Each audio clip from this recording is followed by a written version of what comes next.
Hello, I'm Mark Blunden and this is the Standards Tech and Science Daily podcast. Coming up, the doctor will scan you now, clinics' high-tech checkups, but first, scientists at Edinburgh University are developing tiny robots that can be injected into the human body and used to perform complex medical tasks. Researchers showed these swarms of magnetised nanobots could be used to treat bleeds in the brain caused by aneurysms, which cause about 500,000 deaths globally each year. In this study, we reported a nanoscale microrobots, which essentially is a magnetic scale object that has a magnetic core made of iron oxide particles that can be magnetic driven. It also has some blood clotting drug, which is a naturally occurring protein called thrombin.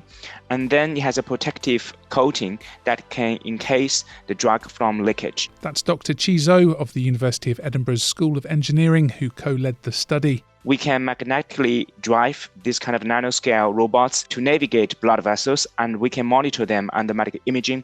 Once they arrive at the aneurysm, we can release the drugs to occlude the aneurysm from the bloodstream, and then we can stop potentially or stem the bleeding of the aneurysm, which can cause fatal conditions. And he explains what the research found.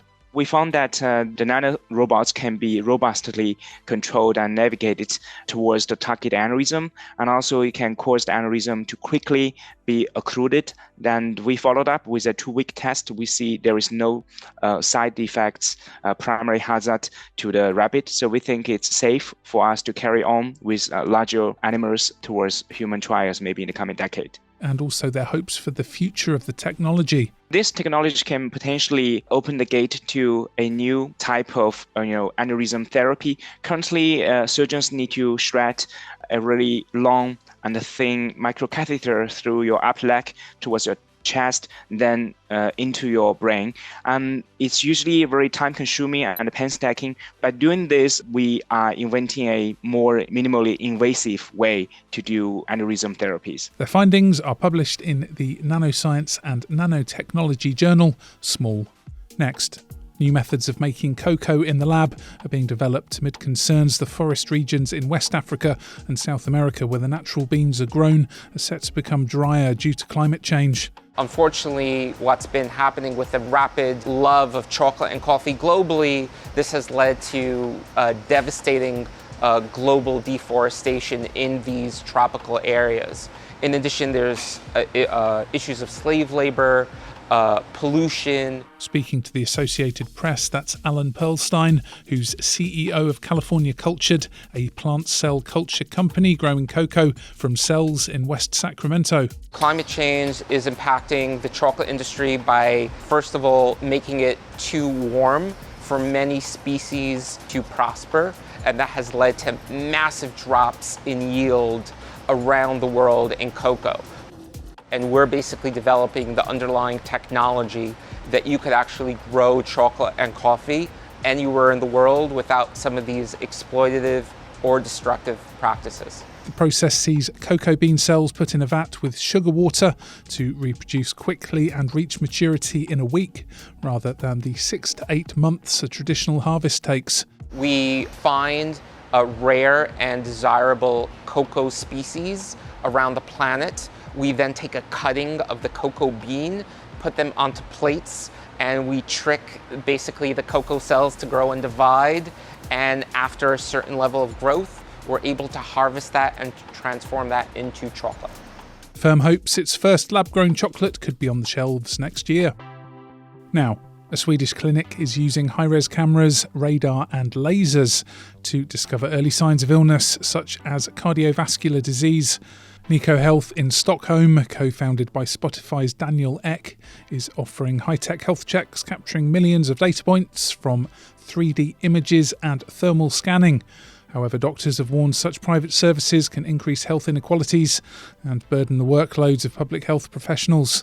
Next, we're rapidly approaching what's been called Plastic Overshoot Day. That's where we've generated more plastics than Earth can cope with. Ahead of this grim milestone forecast for the 8th of December, experts at eco-network Earth Action are warning we're going to generate a massive 220 tonnes of plastic waste this year, and nearly 70 million tonnes of it will end up dumped in nature due to imbalance between the volumes of plastics consumed and the capacity to manage end-of-life plastics. Earth Action warns despite better technology to manage recycling, the amount of plastic overall remains unchanged due to increases in production. Let's go to the ads. Stay there for more news from the world of tech and science. Plus, prison spends £22 million to fight drone drug deliveries. Why not hit follow in the meantime and give us a rating? Welcome back. Forestry bosses are warning a rare tree bug that can bite humans has been found in central London.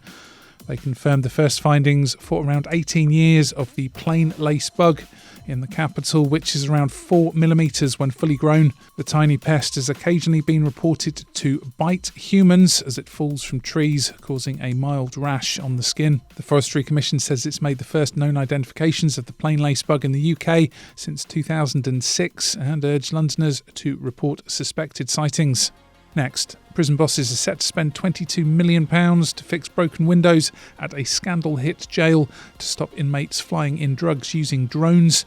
That's from a report by ES Courts correspondent Tristan Kirk.